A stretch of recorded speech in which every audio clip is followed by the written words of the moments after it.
Hi, I'm Christina, and this is a book review of The Pharmacist by Rachelle Atalla. So, this is her debut novel. It was published in 2022, and it's a science fiction dystopian novel. It's set in an unknown time and an unknown place in a bunker.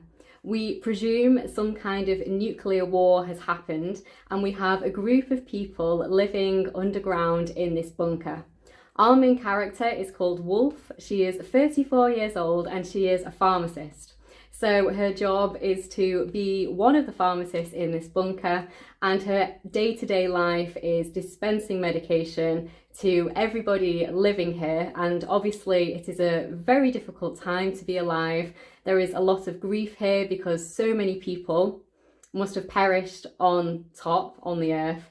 So lots of people are on antidepressants, anti-anxieties, and she has a very, very complicated but very monotonous job with lots of responsibility.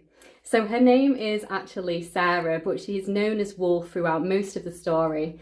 Every single person is known by their surname, even families, they're all known by their surname. So it's kind of been depersonalized in some way. And a lot of the characters are obviously struggling with what has happened. And there's a lot of conformity in here. Every single person must wear the same overall, you must wear the same gym shoes, and the only food that you can eat is little pouches of food which have been developed by NASA in different flavours. So there's no more real food, there are no real drinks, there's no coffee, no alcohol, no tea. So just these little pouches, and every single person is over the age of 4 years old, and there are no elderly people at all. So the reason there aren't any newborns or any toddlers is they didn't think they would be able to survive in this kind of harsh environment. So overall, I enjoyed this book. It was good fun, it was a good time, and it was a very quick read for me. I really read this book very, very fast. And I'm going to give this one 3 stars overall. Now, the reason why it isn't going to be any higher than that is I have a few reasons, really. So I just wanted to know a little bit more about why this has happened and why these people are in this bunker. You don't really get any kind of backstory at all, and I really missed that. I really did want some more information about what actually happened in the world, what actually happened. Is it a war? What was going on? I just wanted to know more of that. And I wanted to know more about the selection process, about the people who were chosen to go into the bunker. So we do kind of hear about that, but it's only a very surface level kind of touching on that point. And I really wanted a much deeper kind of look into that. So this is a survival story in the sense of how are the people surviving inside the bunker and what you might have to do to survive. And it definitely looks at the corruption of power and the corruption of every single person in there, and what you're willing to do and what you're willing to sacrifice, your integrity, your morals, your values, in order to survive, which I did think was really good and really interesting. But yeah, I wanted more of that backstory about how this happened, like when were they chosen, how quickly did it all happen, and I wanted to know how it was all put into place.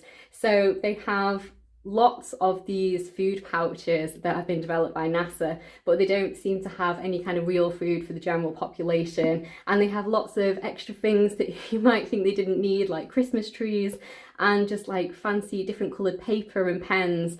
And it just seemed maybe a little bit all over the place, but maybe that was the point as to why certain things had been taken into the bunker and certain things hadn't. And with her being the pharmacist, she knows for a fact that they don't have enough of the medication for every single person in here for the duration of their stay, which at some stage is going to become an issue, obviously.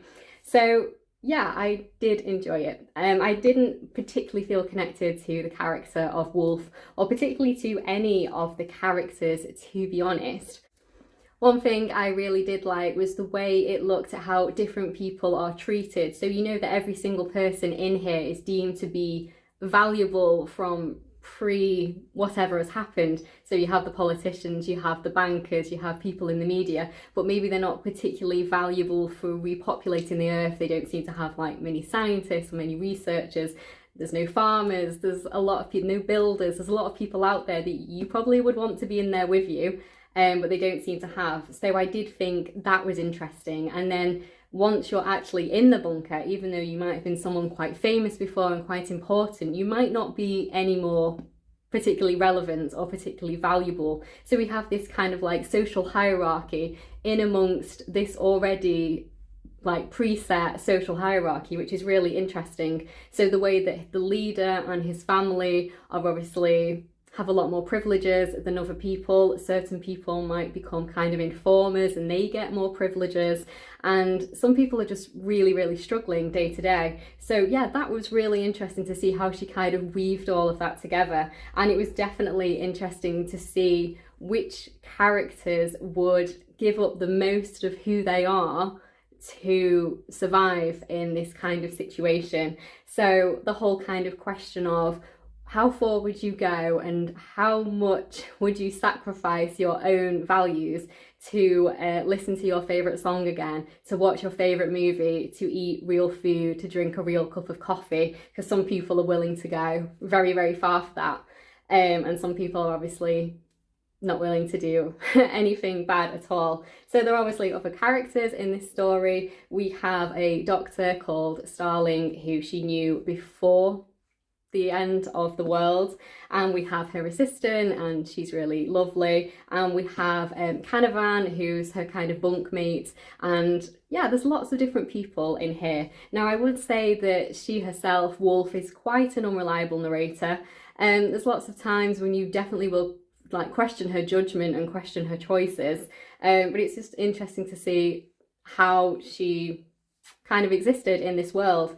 So they have been here for 7 months out of a expected 36 months. So they're expecting after 3 years they will go back outside and kind of live above ground again. I'm not sure if that's really what would happen in a nuclear fallout, if that's actually likely to happen at all. But it was interesting that we didn't see them straight from the beginning. We saw them 7 months in. So obviously a certain level of monotony and this kind of can you still cope in this is definitely start to creep in already. Having said that, I would have liked to see more of the beginning, but obviously I said that before and it just wasn't something that was included. So yeah, overall I did enjoy this one. It was 3 stars, it was good.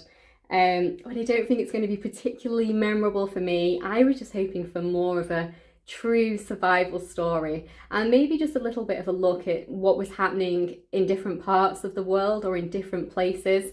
I think as well the entire story is told from Wolf's perspective, so it's told in first person and it's just her perspective. I think I would have definitely enjoyed seeing from some other people's perspectives, just to break it up a little bit more, just to see a little bit more of what was going on. Seeing an entire story through just one person's eyes, it just seems quite rare now. So many books have, you know, different timelines, different perspectives. So yeah, I think I would have appreciated maybe another 2 or 3 perspectives on this one. But overall, it was still a good time. I'll definitely be interested to see what she writes next.